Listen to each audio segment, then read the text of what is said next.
ಉಪಸ್ಥಿತಿರುವ ಗಣ್ಯರೇ ಹಾಗೂ ರೈತ ಬಾಂಧವರೇ, ಈ ಒಂದು ಸದಾವಕಾಶವನ್ನ ನಮ್ಮ ಇಲಾಖಾ ವತಿಯಿಂದ 2025-26ನೇ ಸಾಲಿಗೆ ಏನೇನು ಯೋಜನೆಗಳು ಅನುಮೋದನೆಯಾಗಿದೆ ಅದರ ಒಂದು ಸಂಕ್ಷಿಪ್ತ ವಿವರವನ್ನ ಹೇಳ್ತೀನಿ. ಪ್ರಮುಖವಾಗಿ ನಮ್ಮ ತೋಟಗಾರಿಕೆ ಬೆಳೆಗಳಾದ ವಾರ್ಷಿಕ ಬೆಳೆಗಳಿಗೆ ನರೇಗಾ ಯೋಜನೆಯಲ್ಲಿ ಸಾಕಷ್ಟು ಅವಕಾಶ ಇದೆ. ರೈತರು ಈ ಬಗ್ಗೆ ಸಂಬಂಧಿಸಿದ ತಾಲೂಕು ಅಧಿಕಾರಿಗಳನ್ನ ಸಂಪರ್ಕಿಸಬೇಕೆಂದು ಕೊಡ್ತೇನೆ. ಇದಕ್ಕೆ ಬೇಕಾದ ದಾಖಲಾತಿಗಳು ನೀವು ಜಾಬ್ ಕಾರ್ಡ್ ಮಾಡಿಸ್ಕೋಬೇಕು ಗ್ರಾಮ ಪಂಚಾಯತಿ, ನಿಮ್ಮ ಗ್ರಾಮ ಪಂಚಾಯತಿ ವ್ಯಾಪ್ತಿಯಿಂದ.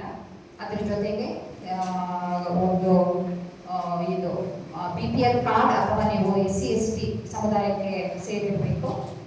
ಆಧಾರ್, RTC, ಬ್ಯಾಂಕ್ ಪಾಸ್ಬುಕ್ ಮತ್ತೆ ಒಂದು GPS ಫೋಟೋ, ಖಾಲಿ ಜಮೀನ GPS ಫೋಟೋದೊಂದಿಗೆ ನೀವು ನಮ್ಮ ಇಲಾಖೆ ನಿಮ್ಮ ಸಂಬಂಧಿಸಿದ ತಾಲೂಕು ಅಧಿಕಾರಿಗಳನ್ನ ಸಂಪರ್ಕಿಸಿದರೆ ನಿಮಗೆ ಅದರ ಬಗ್ಗೆ ಇನ್ನು ಹೆಚ್ಚಿನ ಮಾಹಿತಿಯನ್ನ ನೀವು ಪಡ್ಕೋಬಹುದು.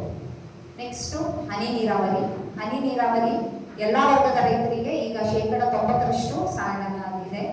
ಪ್ರಸಕ್ತ ಸಾಲಿನಿಂದ ಕಳೆದ 7 ವರ್ಷದ ಹಿಂದೆ ಪಡೆದುಕೊಂಡಂತ ಫಲಾನುಭವಿಗಳಿಗೆ ಮತ್ತೆ ಹನಿ ನೀರಾವರಿಯ ಸೌಲಭ್ಯವನ್ನ ಪಡೆದುಕೊಳ್ಳಲು ಅವಕಾಶ ಇದೆ. ಇದು ಇಷ್ಟು ವರ್ಷ ಇರಲಿಲ್ಲ. ಈ ವರ್ಷದಿಂದ ಇದೊಂದು ಅವಕಾಶ ಎಲ್ಲರಿಗೂ ಮಾಡಿಕೊಡ್ತಿದೆ ಸರ್ಕಾರ. ನೆಕ್ಸ್ಟ್ ಪ್ರಮುಖವಾದ ಒಂದು ಯೋಜನೆ ಅಂದ್ರೆ ಯಾಂತ್ರೀಕರಣ.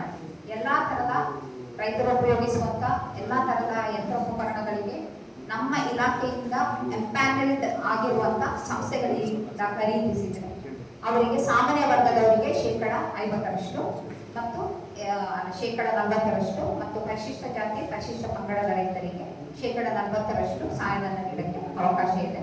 ಇದಕ್ಕೆ ಸ್ವಲ್ಪ ಇದಕ್ಕೂ L1 ರೇಟ್ ಎಂಪ್ಯಾನೆಲ್ ಮಾಡಿರುವಂತ L1 ರೇಟ್ಗೆ ಇದು ಅನ್ವಯ ಆಗುತ್ತೆ. ಈಗ 1 ಲಕ್ಷ ಅಂತಂದ್ರೆ 50,000 ಆ ರೀತಿ ಸಹಾಯಧನ ಅಲ್ಲ, L1 ರೇಟ್ ಮೇಲೆ ಸಹಾಯಧನ ನಿಗದಿಯಾಗಿದೆ. ಸೊ ಈ ಸೌಲಭ್ಯವನ್ನ ರೈತರು ಪಡ್ಕೋಬಹುದು. ಈಗ ಹಾಲಿ ನಮ್ಮಲ್ಲಿ ಬನಾನಾ ಸ್ಪೆಷಲ್ಲು, ಟ್ರೈಕೋಡರ್ಮಾ, AMC ದಾಸ್ತಾನು ಇದೆ. ನೀವು ಸಂಬಂಧಿಸಿದ ತಾಲೂಕಿಗೆ RTC ಮತ್ತು ಆಧಾರ್ ಒಂದಿಗೆ ನೀವು ನಮ್ಮ ಇಲಾಖೆಯನ್ನ ಹೋಗಿ ಭೇಟಿ ಮಾಡಿದರೆ ಇದೊಂದು ಟೈಟರ್ಗಳನ್ನ ನೀವು ಕೊಂಡ್ಕೋಬಹುದು. ಸೊ ಇದು ನಮ್ಮಲ್ಲಿ ನಾವು ಇಂಪ್ಲಿಮೆಂಟ್ ಮಾಡ್ತಾ ಇರುವಂತಹ ಒಂದು ಮೇಜರ್ ಸ್ಕೀಮ್ಗಳು. ಮತ್ತೆ ನಾವು ಇನ್ನೊಂದು ಹೇಳಬೇಕು ಅಂತಂದ್ರೆ ಎಲ್ಲ ರೈತ ಬಾಂಧವರು ಹೋಬಳಿ ಅಧಿಕಾರಿಗಳ ಒಂದು ಮೊಬೈಲ್ ನಂಬರ್ ಅನ್ನ ಇಟ್ಕೊಳ್ಳೋದು ಒಳ್ಳೆಯದು. ಆಲ್ಮೋಸ್ಟ್ ಎಲ್ಲ ಹೋಬಳಿ ಅಧಿಕಾರಿಗಳು ಒಂದು ವಾಟ್ಸಪ್ ಗ್ರೂಪ್ ಅನ್ನ ಮಾಡಿದ್ದಾರೆ. ಸೊ ನಿಮಗೆ ಏನೆಲ್ಲ ಮಾಹಿತಿ ಆಗಿಂದಾಗೆ ಈಗ ಎಲ್ಲ ಸ್ಕೀಮ್ಸು ಒಂದೇ ಇದರಲ್ಲಿ ಅನುಮೋದನೆ ಆಗಲ್ಲ, ಆಗಿಂದಾಗೆ ಅನುಮೋದನೆ ಆಗ್ತಾ ಇರುತ್ತೆ. ಸೊ ಈ ರೀತಿ ಮಾಹಿತಿಯನ್ನ ನೀವು ವಾಟ್ಸಪ್ ಗ್ರೂಪ್ನಲ್ಲಿ ಪಡ್ಕೋಬಹುದು. ಸೊ ಸಾಧ್ಯವಾದಷ್ಟು ನಿಮ್ಮ ಹೋಬಳಿ ಅಧಿಕಾರಿಗಳು ಹಾಗೂ ತಾಲೂಕು ಅಧಿಕಾರಿಗಳನ್ನ ಸಂಪರ್ಕಿಸಿ ಅವರಿಂದ ಅವರ ಒಂದು ಮೊಬೈಲ್ ನಂಬರ್ನ ಪಡೆದುಕೊಂಡು ನೀವು ಏನು ದೂರವಾಣಿ ಸಂಪರ್ಕ ಮೂಲಕ ನೀವು ಸಾಕಷ್ಟು ಮಾಹಿತಿಯನ್ನ ಪಡ್ಕೋಬಹುದು. ಇದು ನಮ್ಮಲ್ಲಿ ಈಗ ಅನುಮೋದನೆ ಆಗಿರುವಂತಹ ಪ್ರಮುಖ ಯೋಜನೆ. ಇನ್ನೇನಾದರೂ ಪ್ರಶ್ನೆ? ಅಲ್ಲದೆ ತಾಳೆ ಬೆಳೆ ಅಭಿವೃದ್ಧಿಗೆ ಸಾಕಷ್ಟು ಅವಕಾಶಗಳಿವೆ. ಗಿಡ ನಾಟಿ ಮಾಡಿದ್ರಿಂದ 4 ವರ್ಷದವರೆಗೂ ಅದಕ್ಕೆ ನಿರ್ವಹಣೆಗೆ ನಾವು ಸಹಾಯಧನವನ್ನು ಕೊಡ್ತೀವಿ. ಮತ್ತೆ ಇದಕ್ಕೆ ಎಲ್ಲ ತರದ ಬೈಬ್ಯಾಕ್ ಅರೇಂಜ್ಮೆಂಟು ಇದೆ.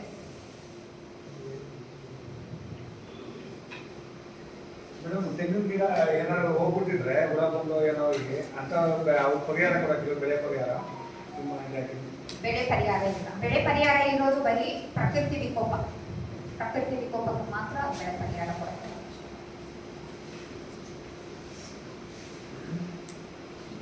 ಇನ್ನು ಎಲ್ಲಾ ತಾಂತ್ರಿಕ ಮಾಹಿತಿ ಇಲ್ಲಿ ತಜ್ಞರಿದ್ದಾರೆ.